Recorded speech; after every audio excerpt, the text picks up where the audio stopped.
These people should know their place. Look at her. Probably can't even read. Billionaire Hassan al-Rashid's Arabic words cut through the Grand Metropolitan Hotel lobby. He stared down at Zara Williams, who knelt gathering broken champagne glasses from the marble floor. "Should we help her?" his business partner asked in Arabic. "Why?"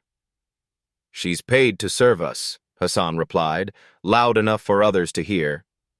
"After tonight's deal, we'll own 60% of the supply chain. People like her will work twice as hard for half the pay." His partner laughed. "And none of these Americans understand what we're really planning." "Exactly. They're all sheep." Zara's hands moved steadily among the crystal pieces, golden champagne soaking her black uniform. Other guests watched from a distance, some shaking their heads, others checking their phones. Hassan adjusted his designer watch, satisfied with his performance. But Zara's fingers paused on a shard of glass. What happened next would cost Hassan everything he thought he owned. Have you ever been invisible to someone who thought they were untouchable? Zara stood slowly, holding the broken glass in her palm. Her movements were calm, deliberate. The lobby remained silent except for the distant hum of air conditioning. Hassan continued his Arabic conversation, oblivious to the storm he was about to unleash. "The beauty of this plan," he told his partner, "is that these hotel chains will have no choice.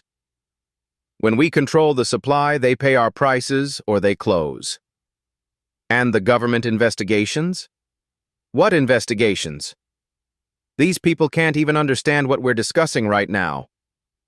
Hassan gestured dismissively toward Zara, who was placing the glass shards carefully on her silver tray. "We could detail our entire operation, and they'd just smile and nod." That's when Zara lifted her head. Her voice was steady, clear, and spoke perfect Arabic. "Perhaps the ignorant one is the man who reveals his business secrets to strangers." The words hit Hassan like a physical blow. His face was drained of color. His business partner's mouth fell open. "What did you just say?" Hassan whispered in English. Zara switched languages effortlessly. "I said that maybe you shouldn't discuss supply chain manipulation so loudly in public spaces." The lobby erupted in whispers. Other guests turned to stare. A hotel security guard stepped closer. Hassan's hands trembled as he reached for his phone. You speak Arabic?" "Fluently, along with French and Spanish." Zara's voice remained calm. "I also understand business terminology, monopoly, price fixing, market manipulation." Hassan's business partner grabbed his arm. "We need to leave, now!" "Not yet," Hassan said, his voice rising in panic. "What else did you hear?" Zara tilted her head slightly. "Everything, including your timeline for implementation and your strategy for avoiding regulatory oversight." The businessman pulled Hassan toward the elevator. "This conversation is over." But Zara's voice followed them. "Actually, Mr. Al-Rashid, I think it's just beginning." The elevator doors closed on Hassan's terrified face. In the lobby, phones came out. Videos started recording. The woman they thought was invisible had just become the most dangerous person in the room. The lobby buzzed with energy. Guests pulled out phones, sensing something extraordinary was unfolding. Zara remained beside the broken glass, her silver tray balanced perfectly in her hands. Hotel manager David Sterling rushed across the marble floor, his polished shoes clicking rapidly. At 52, he'd managed crisis situations before, but nothing quite like this. "Miss Williams, is everything all right here?" Before Zara could respond, Hassan's voice boomed from the elevator bank. He'd returned, his business partner reluctantly in tow. "There's been a misunderstanding," Hassan announced to the gathering crowd. "This young woman thinks she heard something she didn't." David looked between them, confusion clear on his face. "I'm sorry. What exactly happened?" Hassan straightened his tie, attempting to regain control. "She claims to speak Arabic. A few tourist phrases, perhaps. Tourist phrases? Zara's eyebrows raised slightly. Hassan switched to French, his accent revealing years of expensive education. Tell me, what do you really know about international business? Without missing a beat, Zara responded in fluent French. I know that discussing cartel formation in public spaces demonstrates poor judgment. A collective gasp rose from the crowd. David's eyes widened. Desperate now, Hassan tried Spanish. You're making serious accusations without evidence. Zara's Spanish flowed like water. The evidence is your own words, recorded by at least 6 phones in this lobby. She gestured to the guests around them, many of whom were indeed holding up their devices. Hassan's face turned red. This is ridiculous. David, control your staff. But David Sterling was staring at Zara with something approaching awe. Miss Williams, how many languages do you speak? 4 fluently. Arabic from my mother, who's Sudanese. French because Sudan was influenced by French colonization. Spanish because Detroit has a large Latino community, and I needed it for work. A well-dressed woman in the crowd called out, What did he say in Arabic? Zara looked directly at Hassan before answering. He outlined a plan to monopolize regional supply chains, force price increases on American businesses, and avoid government oversight through coordination with international partners. The lobby erupted. Guests talked over each other. Phones captured every word. Hassan stepped forward aggressively. That's not what I said. Would you like me to repeat it back to you? Word for word, Zara's voice remained steady. I have an excellent memory for detail. David held up his hands.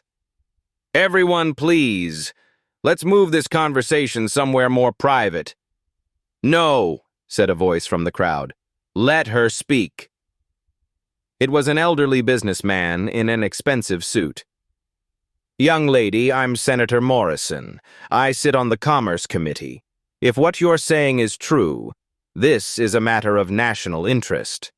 Hassan's business partner tugged at his sleeve. We should go. But Hassan couldn't let it stand. His pride wouldn't allow it. She's a waitress. She carries drinks. What could she possibly understand about complex business operations? Zara set down her silver tray on a nearby marble table. The gesture was small, but it felt enormous, like she was setting down more than just dishes. I understand that artificial supply shortages hurt working families. I understand that price manipulation violates federal law. And I understand that you just confessed to both crimes in front of 30 witnesses. She looked around the lobby, making eye contact with the recording phones. I also understand that you assumed your language made you invisible, that your wealth made you untouchable, that my uniform made me worthless. Her voice grew stronger with each word. But most importantly, I understand that you're wrong on all 3 counts. The silence that followed was deafening. Even the hotel's background music seemed to pause. David Sterling broke the quiet. Miss Williams, I think we need to talk. Privately. Hassan made one last, desperate attempt. This is all a misunderstanding. She misheard. Mr. Al-Rashid, Senator Morrison interrupted, I suggest you contact your attorney. This young woman's testimony could be very valuable to several ongoing investigations. Hassan's face went white. Without another word, he and his partner rushed toward the exit. But Zara's voice followed them one final time, in Arabic. Running away won't change what you said. As the elevator doors closed behind the fleeing men, the lobby erupted in applause. David Sterling looked at Zara with new eyes. I think we have a lot to discuss. David Sterling led Zara to his private office, away from the chaos of the lobby. The space was elegant but understated leather chairs, mahogany desk, family photos that spoke of quiet success. Please, sit, David said, closing the door behind them. I have to ask, How does a hotel waitress speak 4 languages fluently? Zara settled into the chair, her uniform still damp from the spilled champagne. For the first time that day, she allowed herself to relax slightly. My mother, Amira, was an economics professor at the University of Khartoum, she began. She specialized in international trade policy before the political situation forced her to flee Sudan. David leaned forward, genuinely interested. She came to Detroit with nothing but her education and a 2-year-old daughter. That was me. Zara's voice carried quiet pride.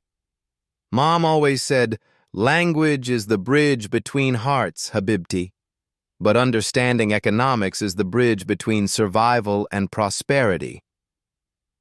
So you grew up multilingual? Out of necessity. Arabic at home with Mom. French because she taught me Sudan's colonial history. Spanish because half our neighborhood spoke it, and I needed work. Zara paused. Mom cleaned offices at night and taught me economics during the day. David noticed the past tense. Taught? She's sick now. Early onset dementia. The stress of displacement, the doctors say. Zara's voice remained steady, but her hands tightened slightly. That's why I'm here. Working nights, saving for her care, putting myself through business school 1 class at a time. Business school? Wayne State, part-time.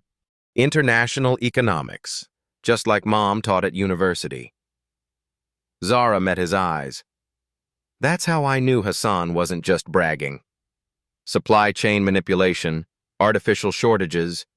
I've studied the legal frameworks, the economic impacts. David sat back, processing. You're overqualified for this job. Overqualified people still need to eat. I still need to pay medical bills. Zara's voice carried no self-pity, just fact. But listening to Hassan today, he's planning to hurt families like mine. Working families who can't absorb sudden price increases. She stood, smoothing her uniform. My mother always said knowledge without action is just expensive ignorance. Today, I decided to act. David stared at her, understanding dawning in his eyes. Miss Williams, I think your waitressing days just ended. David's phone buzzed urgently on his desk. He glanced at the screen and frowned. The French delegation is here early for their 3 o'clock meeting, he said, looking up at Zara. They're Hassan's potential partners in that renewable energy project he mentioned. Zara tilted her head. The same Hassan who just fled the building? Exactly. And they don't know what just happened downstairs. David stood, pacing behind his desk. This could be a disaster for the hotel's reputation. We're supposed to facilitate this meeting, but Hassan won't be attending, Zara finished. A knock interrupted them. Patricia Collins, the assistant manager, entered without waiting for permission. Her expression was tight with stress. David, we have a problem. The French investors are in conference room A expecting Hassan's presentation. He's not answering his phone and they're getting impatient. Patricia noticed Zara and frowned. Why is she here? Shouldn't you be cleaning up the lobby? David held up a hand. Miss Williams was helping me understand what happened with Mr. Al-Rashid. What happened was a misunderstanding that she escalated, Patricia said sharply. Now we might lose a major client. Zara stood slowly. Actually, you might be saving your hotel from association with criminal activity. Patricia's eyes narrowed. Excuse me? The French delegation, are they from Solaire Energy Solutions? Zara asked. David checked his notes. Yes, how did you... They're one of Europe's most ethical renewable energy companies. They have strict policies against market manipulation partners. Zara moved toward the door. If Hassan was planning to use them as cover for his oil cartel, they need to know. Patricia stepped in front of her. You are not speaking to our guests. This is completely inappropriate. What's inappropriate? Zara said calmly. is letting criminals use your hotel for illegal planning sessions. David's phone rang. He answered quickly. Yes? They want to reschedule? I see. He hung up, looking troubled. That was Hassan's assistant. The meeting is canceled indefinitely due to unforeseen circumstances. Perfect, Patricia said. Crisis averted. Not perfect, Zara countered. The French team flew here specifically for this meeting. They've invested time and money. They deserve an explanation. David looked between the two women. What are you suggesting? Let me speak with them. In French. Explain that Hassan is unavailable, but offer them transparency about why. Patricia laughed harshly. You want to send a waitress to handle international business relations? I want to send someone who speaks their language and understands their values, Zara replied. Unless you prefer they leave thinking your hotel enables corruption.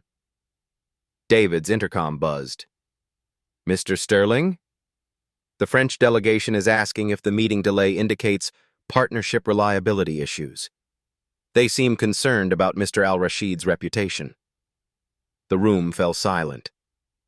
They already suspect something, Zara said quietly. Companies like Solaire don't invest blindly. They've probably done background research on Hassan. David made his decision. Miss Williams, what exactly would you tell them? The truth. Hassan is no longer welcome here due to ethical concerns, that your hotel maintains standards that protect legitimate business partnerships. Patricia shook her head. This is insane. What's insane, David said slowly, is that we're about to lose respected international clients because we enabled someone who's apparently planning market manipulation. He looked at Zara. Can you handle this professionally?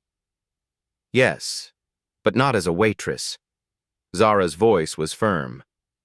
If I'm representing this hotel's values to international partners, I need appropriate authority. David reached into his desk and pulled out a business card holder. He wrote quickly on a card and handed it to her. Zara Williams, Guest Relations Specialist, effective immediately. Patricia's face turned red. David, you can't. I can, and I just did. David stood. Miss Williams, Conference Room A, show them what integrity looks like. Patricia's face flushed red as Zara took the business card. David, this is completely inappropriate. She's been a waitress for 6 months. You can't just promote her because she speaks French. I can promote who I choose for the positions I oversee, David replied firmly. The board will never approve this. A promotion without process, without interviews, without... Patricia gestured frantically at Zara's stained uniform. Look at her. Zara remained calm. Ms. Collins, would you prefer the French delegation leave believing this hotel facilitates criminal partnerships?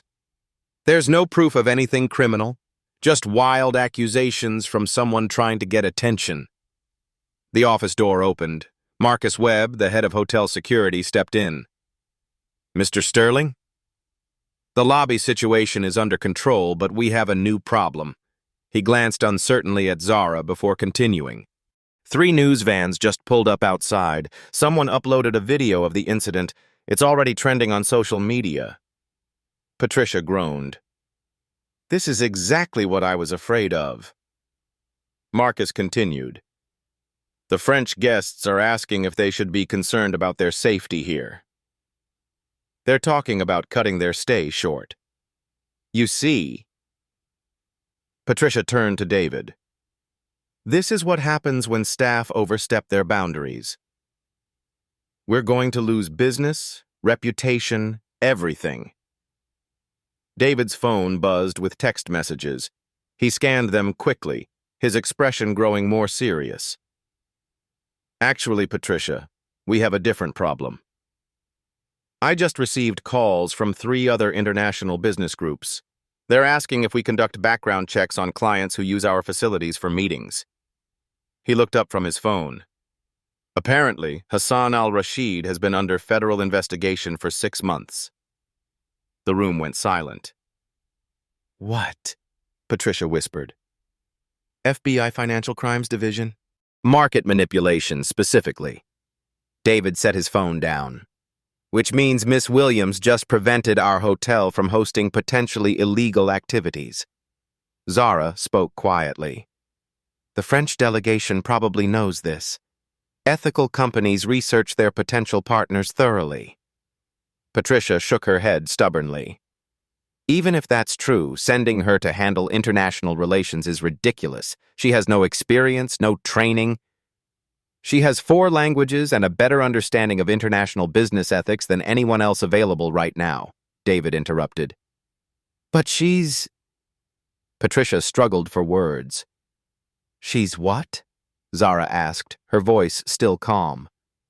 Patricia's mouth opened and closed. The unspoken words hung in the air. Marcus cleared his throat. If I may, sir, the French guests specifically asked to speak with the young woman who exposed the American businessman. They seem impressed. There, David said.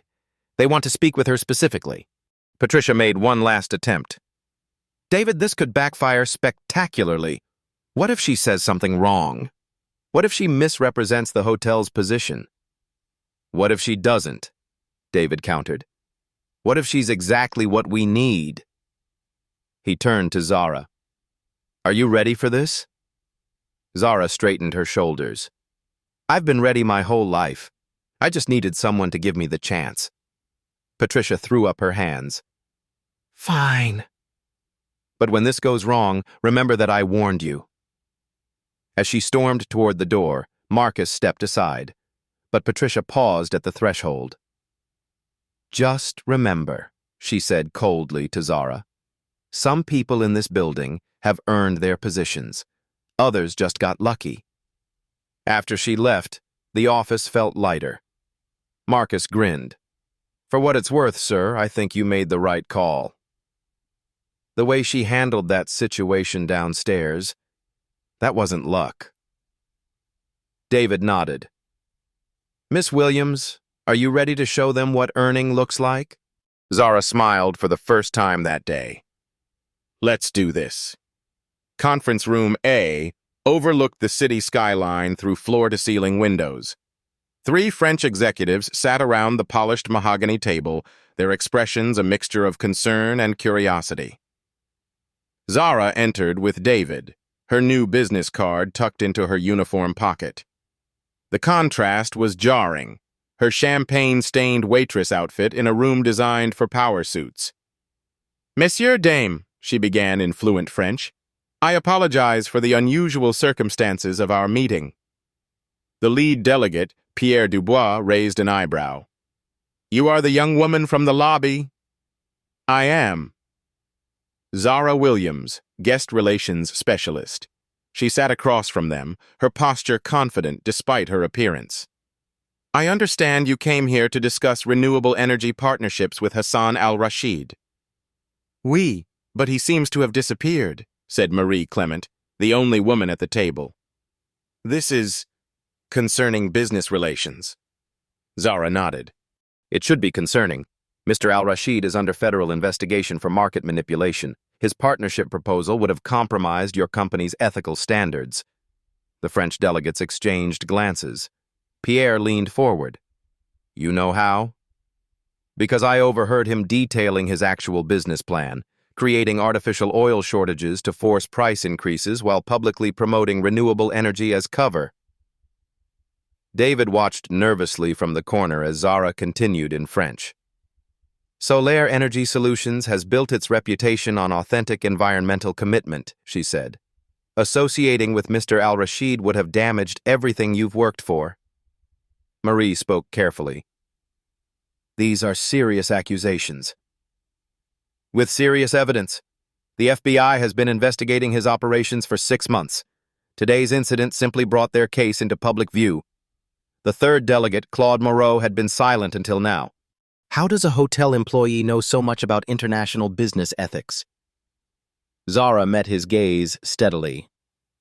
Because I study international economics at Wayne State University.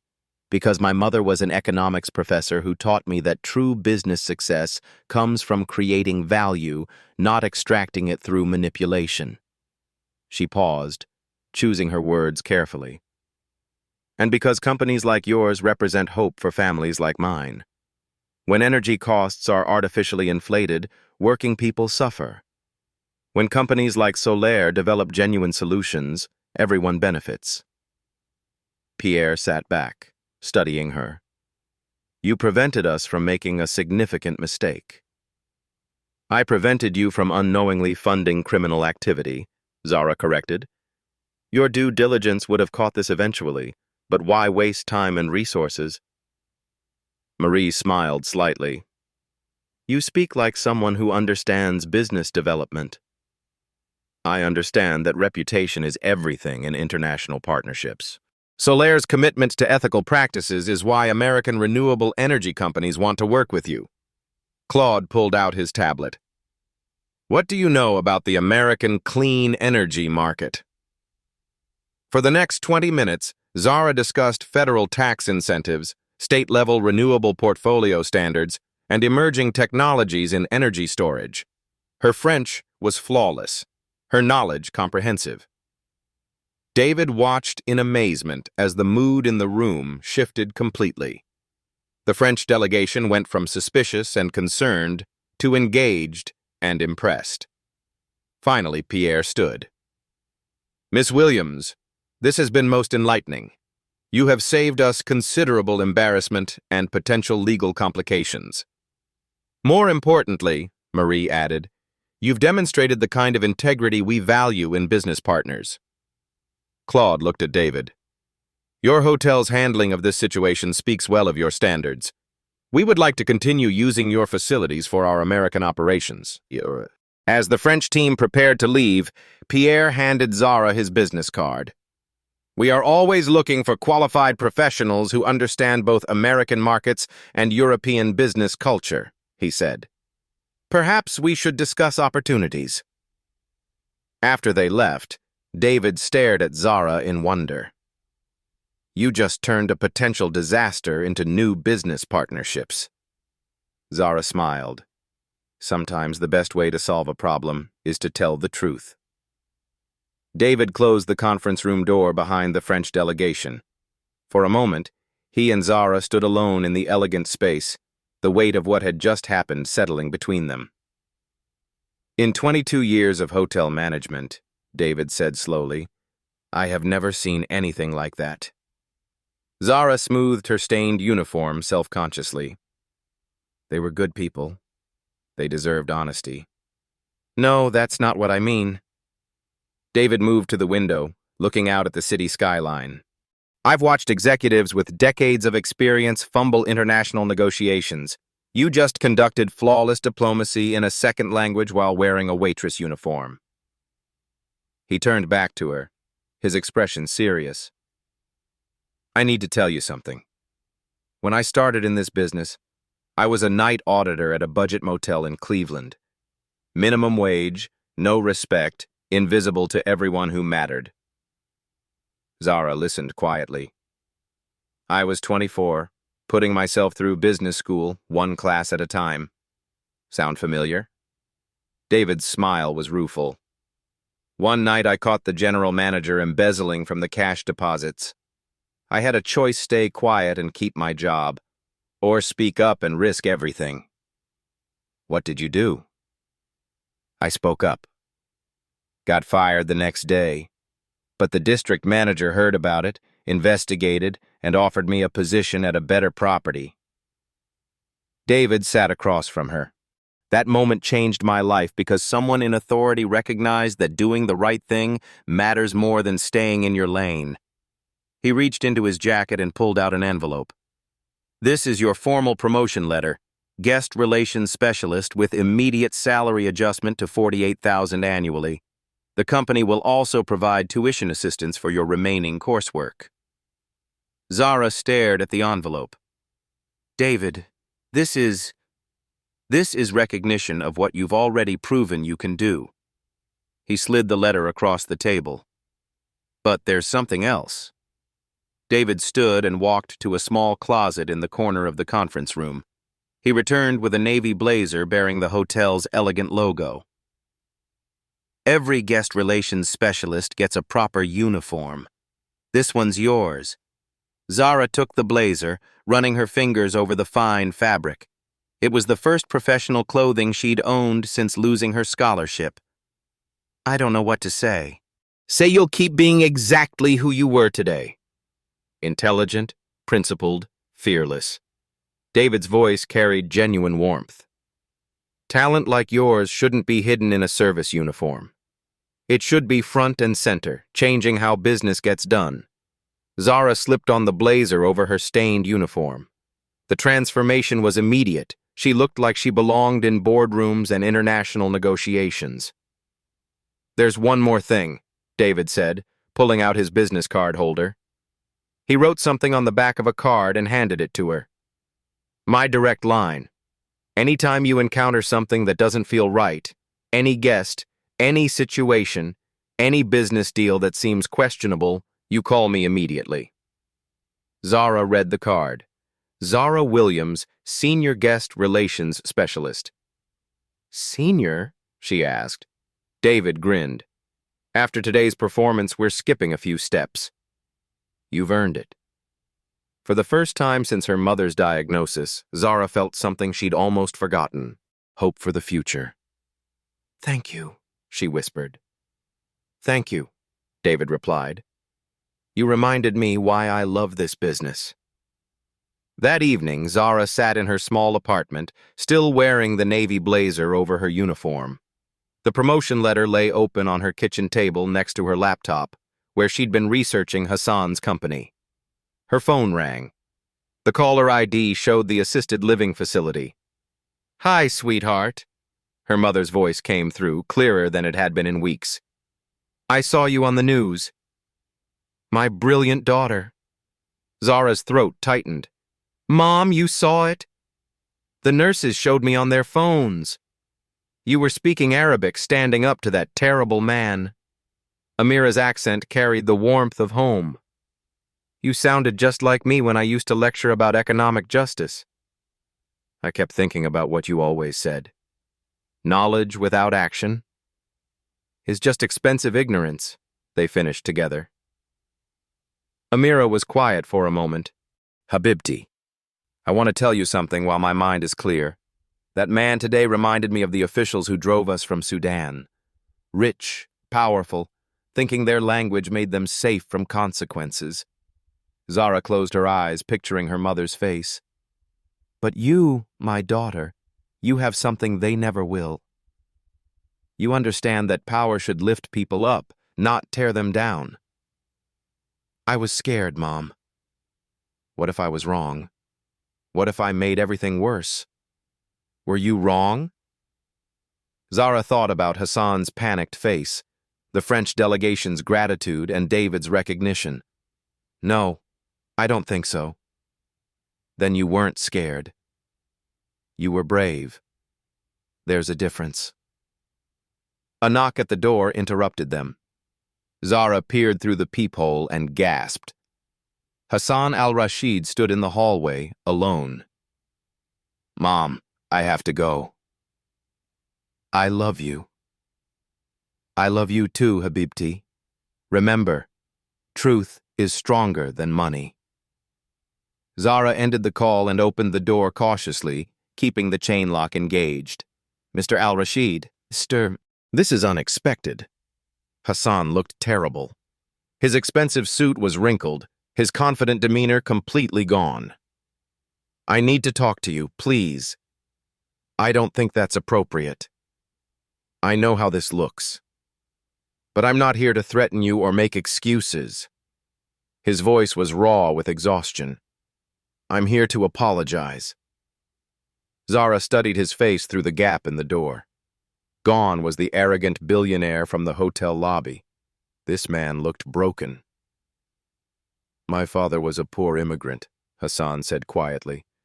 He was dismissed, insulted, treated like he didn't matter because of his accent, his clothes, his job. He looked directly at her.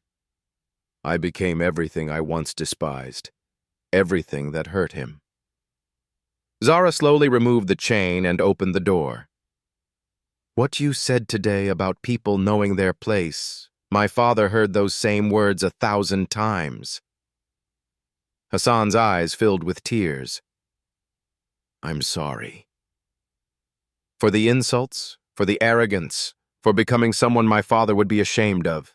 1 week later, the Grand Metropolitan Hotel buzzed with unprecedented activity. International delegates filled the marble lobby, their conversations a symphony of languages. The Global Energy Summit had transformed the elegant space into a diplomatic hub. Zara adjusted her navy blazer as she reviewed the day's schedule. As senior guest relations specialist, she was coordinating translation services for 12 different language pairs across 6 major sessions. Miss Williams? David Sterling approached, his expression tense. We have a situation. What kind of situation? Hassan al-Rashid is here. He's scheduled to deliver the keynote address on sustainable energy partnerships in 30 minutes. Zara's stomach dropped. After everything that happened? Apparently, his speech was arranged months ago through the International Energy Consortium. The event organizers say canceling now would create diplomatic complications. They walked toward the main ballroom, where 500 delegates from 43 countries were taking their seats.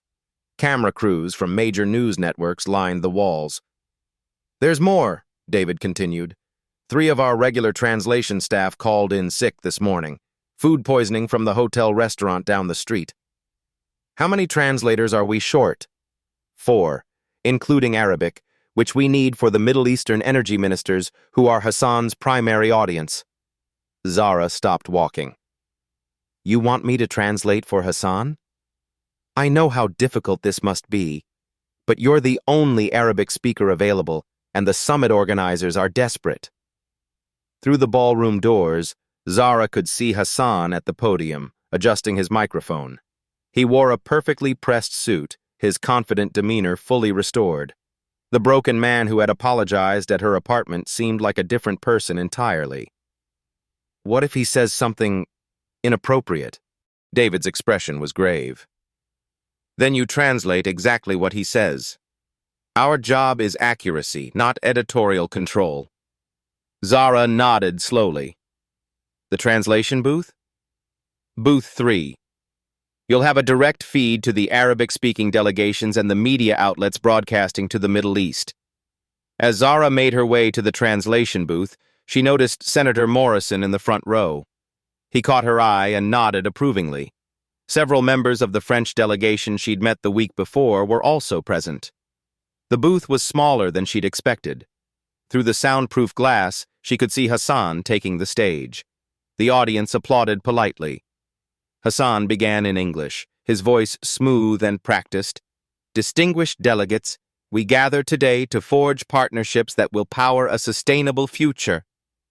Zara translated simultaneously into Arabic, her voice carrying to earpieces worn by a dozen energy ministers.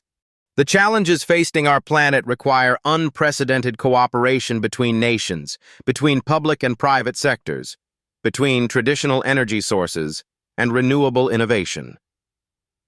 Standard diplomatic language. Zara relaxed slightly. For 15 minutes, Hassan delivered a flawless presentation about renewable energy investment, international cooperation, and environmental responsibility. His slides showed wind farms, solar installations, and smiling families in rural communities. Then something shifted. Hassan paused, looking directly at the Middle Eastern delegation. A slight smile crossed his face. He switched to Arabic. My friends from the region, what I'm about to share must remain between us. Zara's blood ran cold. In the booth, she had 2 choices: translate his actual words or find a way to alert the authorities. Her finger hovered over the emergency button that would cut her audio feed. Hassan continued in Arabic. The renewable energy initiatives I've outlined represent perfect cover for our actual operation. The English-speaking audience applauded what they assumed was a cultural greeting. They had no idea what was really being said. Within 6 months of these partnerships being signed, we will implement coordinated supply restrictions across 3 countries. Oil prices will increase by 40% minimum. Zara's hand trembled as she reached for her phone. She started recording. The beauty of this plan is that Western governments will blame market forces, not coordination. They'll never suspect that their own renewable energy summit provided the framework for the largest price manipulation scheme in history. Hassan gestured to his slides, which showed projected energy savings, but his Arabic words painted a different picture entirely. Each percentage point of price increase will generate approximately $2.7 billion in additional revenue across our network. The environmental groups celebrating these partnerships will never realize they've enabled the very manipulation they claim to oppose. The audience continued applauding. Hassan's English-speaking supporters saw a visionary leader. His Arabic-speaking conspirators heard detailed criminal instructions. Implementation begins the moment these agreements are signed. By the time American regulatory agencies understand what happened, the profits will be distributed across offshore accounts in 12 jurisdictions. Zara made her decision. Instead of cutting her feed, she continued translating, but she translated Hassan's actual Arabic words into English for the media recording. The renewable energy initiatives represent perfect cover for coordinated supply restrictions that will increase oil prices by 40% through the largest price manipulation scheme in history. In the audience, heads began turning. Delegates pulled out phones, checking their translation apps. News producers started making urgent calls. Hassan, unaware that his Arabic words were being broadcast in English, continued, "The American hotels, the European energy companies, the African development projects, they'll all pay our inflated prices while thinking they're supporting environmental progress." By now, the ballroom was buzzing with confusion. Senator Morrison stood up, his face grim. Security guards moved toward the stage. Hassan finally noticed the commotion. He switched back to English. "In conclusion, sustainable partnerships require trust." But it was too late. His Arabic confession was already trending on social media. News outlets were broadcasting his words worldwide. "What we've built here today will power the future." FBI agents entered through the back doors of the ballroom. Hassan's voice faltered as he saw them approaching. In the translation booth, Zara continued her work. "Federal agents are now approaching the podium. The speaker appears to be under arrest for conspiracy to manipulate energy markets." Hassan's microphone was cut. The audience erupted as handcuffs clicked around his wrists. Through her headset, Zara heard chaos in multiple languages, but her voice remained steady as she provided the final translation. "The Global Energy Summit will now recess while authorities process evidence of criminal conspiracy broadcast live to international media." She removed her headset and sat back in the booth chair, her heart pounding. On the ballroom floor, Senator Morrison was speaking urgently with FBI agents, pointing toward the translation booth. David Sterling appeared at the booth door. "Zara, what just happened?" She handed him her phone, which had recorded Hassan's entire Arabic confession. "Justice," she said simply. "Justice happened." The ballroom had transformed into a crime scene. FBI agents interviewed delegates while news crews captured every moment. Hassan al-Rashid sat in handcuffs, his billion-dollar empire crumbling in real time. Zara remained in the translation booth, watching the chaos unfold through the soundproof glass. Her phone buzzed continuously with messages from reporters, but she ignored them all. A gentle knock made her turn. Senator Morrison stood at the booth door with a woman in a crisp FBI jacket. "Miss Williams? I'm Special Agent Sarah Carter, Financial Crimes Division. We need to discuss what you recorded." Zara handed over her phone without hesitation. "Everything he said in Arabic is on there. Dates, amounts, offshore account references, the complete conspiracy." Agent Carter reviewed the recording, her expression growing more serious with each minute. This is extraordinary evidence. Mr. Al-Rashid's organization has been under investigation for 18 months, but we never had direct confession of criminal intent. Senator Morrison leaned forward. Miss Williams, do you understand what you've accomplished? You've exposed a conspiracy that would have cost American consumers billions of dollars. I just translated what he said. No, Agent Carter corrected. You made a split-second decision to serve justice over protocol.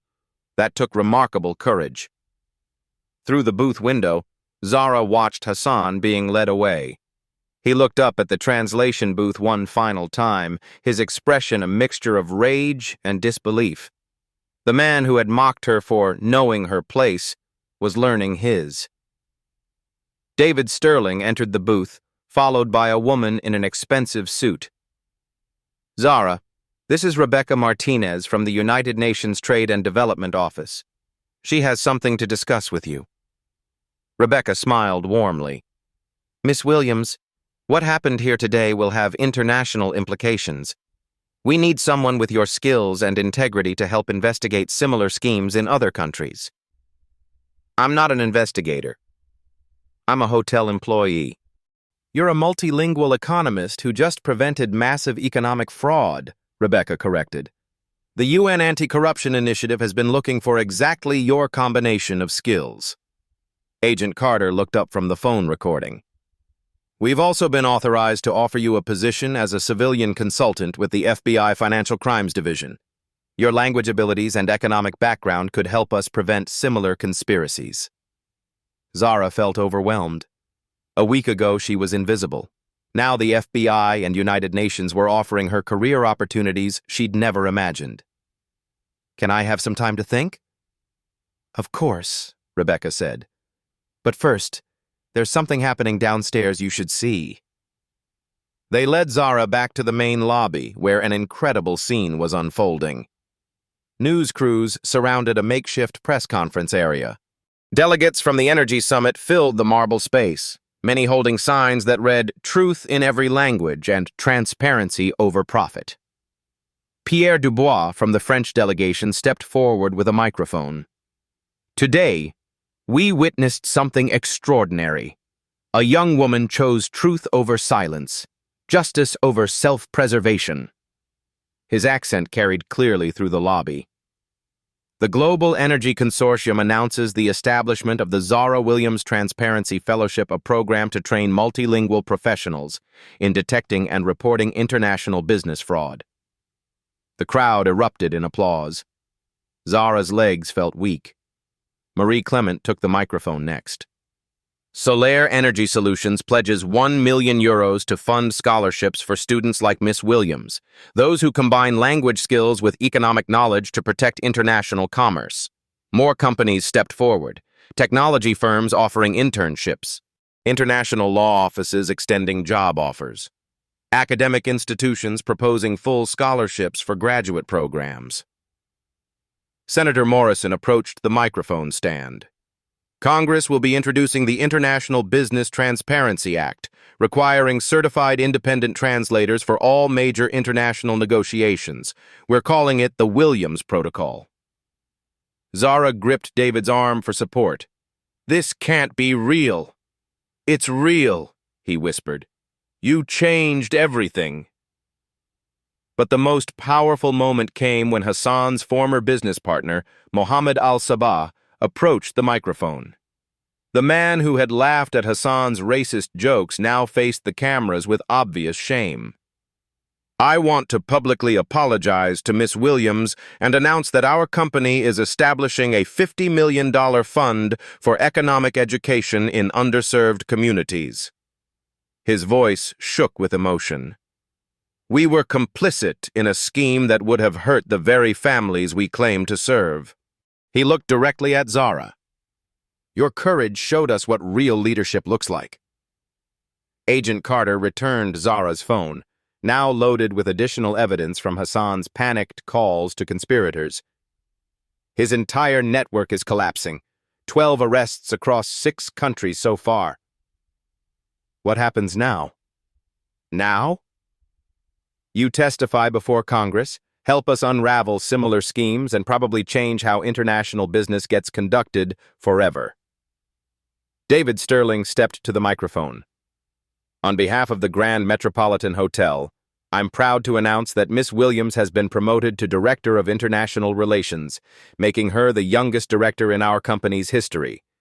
The applause was deafening, but Zara's attention was drawn to a quiet corner of the lobby where a small television showed breaking news coverage. The reporter was interviewing her mother at the assisted living facility. "My daughter always understood that language is power," Amira was saying, her voice clear and proud. "But today she showed that using that power for others is what makes it meaningful."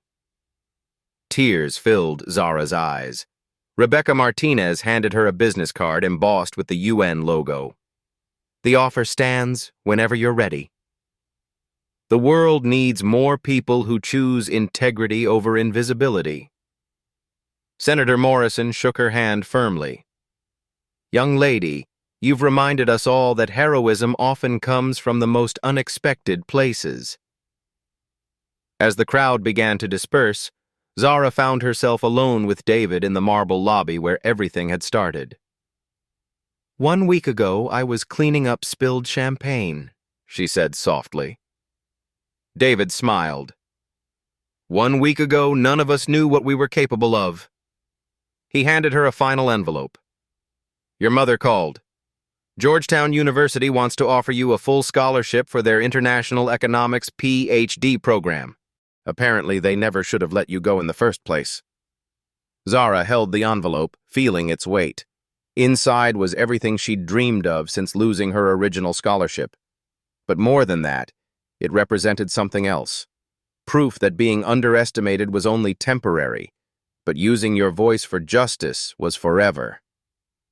"What are you going to do?" David asked.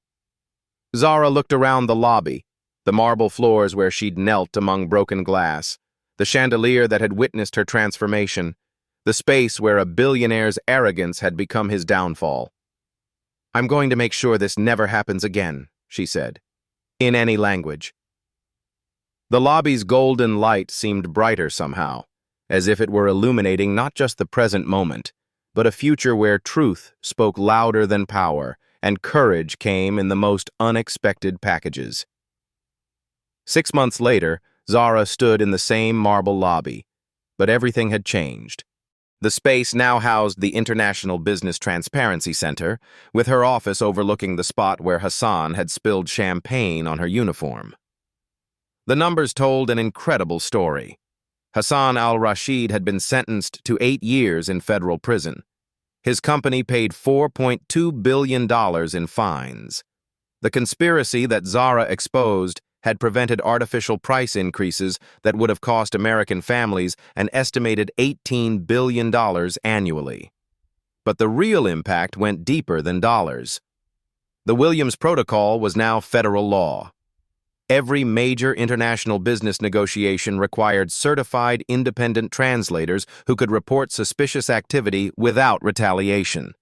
In 6 months, this had led to 12 major fraud investigations across 7 countries.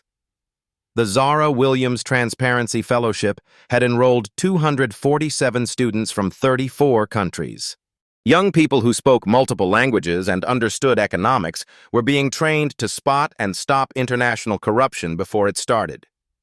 Solaire Energy Solutions had become a model for ethical international partnerships. Their collaboration with American renewable energy companies, facilitated by Zara's initial intervention, had created 15,000 green jobs and reduced energy costs for millions of families. But today wasn't about statistics. Today was graduation day for the first class of Transparency Fellows. Zara watched as young people from around the world walked across the stage in the hotel's ballroom. Maria from El Salvador, who spoke 4 languages and studied supply chain ethics. Ahmed from Somalia, whose family had fled economic manipulation in their homeland. Lin from China, who specialized in detecting cryptocurrency fraud through linguistic analysis. Each graduate carried stories similar to Zara's, brilliant minds working in service jobs, their talents unrecognized until someone chose to truly see them. David Sterling, now promoted to regional director, introduced the keynote speaker. "Ladies and gentlemen, Dr. Amira Williams." Zara's mother walked slowly to the podium, her dementia held at bay by experimental treatment funded by the Williams Foundation. The woman who had once been forced to clean offices at night was now addressing an international audience about economic justice. "My daughter taught me something important," Amira began, her accent carrying the wisdom of 2 continents. "She showed me that intelligence without opportunity is just potential energy, but intelligence with integrity becomes a kinetic force that changes the world." She looked directly at Zara in the front row. "The graduates here today represent something powerful. They are living proof that talent exists everywhere, in every language, in every community. The only question is whether we choose to recognize it." After the ceremony, Zara found herself back in the lobby with a small group of reporters. The questions had evolved from, "How did you know what to do?" to, "What's next for the transparency movement?" "The most important thing we've learned," Zara explained, "is that extraordinary people are everywhere. They're serving your coffee, parking your car, cleaning your offices, translating your meetings. The server speaks 3 languages fluently. The janitor who understands advanced mathematics, the driver who holds a degree in international relations." She gestured toward the graduating fellows who were celebrating with their families. "What if we started every interaction by assuming the person in front of us has something valuable to offer? What if we treated everyone like they might be the smartest person in the room?" A young reporter raised her hand. "What would you say to someone who feels invisible in their current job?" Zara thought about her answer carefully. "Start by documenting what you see and hear. Learn everything you can about the industry you're working in, even if it's not your official job. And remember that being underestimated is often an advantage. People reveal things to invisible people that they'd never say to obvious threats." She paused, remembering Hassan's arrogant assumption that no one understood his Arabic. "Most importantly, when you see something wrong, speak up. Your voice matters more than you know. The person serving coffee might be the one who saves the economy." Later that evening, Zara sat in her new office, reviewing applications for the next fellowship class. Her phone buzzed with a text from an unknown number. "Saw your story on the news. I'm a night security guard who speaks 5 languages and has an engineering degree. Yesterday I overheard something suspicious in a meeting I was guarding. What should I do?" Zara smiled and typed back, "Call this number. Let's talk." Because the most extraordinary people often hide in plain sight, waiting for someone to truly see them.